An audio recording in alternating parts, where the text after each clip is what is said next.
Hello বন্ধুরা, আজ একটা মিনি ব্লগ নিয়ে চলে আসলাম তোমাদের সাথে আড্ডা দিতে। এই যে বন্ধুরা দেখো, অনেক দিন পর আজকে তিনজনে মিলে একটু ঘুরতে বেরিয়েছি। ঘুরতে বলতে একটু খাই খাই করতে বেরিয়েছি আর কি। বুকুর বাবা তো ড্রাইভার রয়েছেই, মধ্যখানে রয়েছে বুকু। এই যে আমরা চলে আসলাম। আমাদের গন্তব্য হচ্ছে ফুচকা। ভীষণভাবে ভিড়, এই যে দেখতেই পাচ্ছ। রাস্তাটা আজকে একটু হলেও ফাঁকা আছে। বুকু সোনা খুব হাসছে, তার ফুচকা খাওয়ার খুব তাড়া।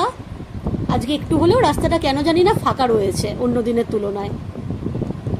এই যে এখানে ফুচকার দাদা বেশ জমিয়ে লেবু টেবু মশলা টশলা দিয়ে মাখছে। ওফ, লোভের লোভ। এডিটিং করবার সময় যেন জিভ দিয়ে জল চলে আসছিল। কার কার ভালো লাগে বলো। এই যে দেখো, দই ফুচকা রেডি হচ্ছে।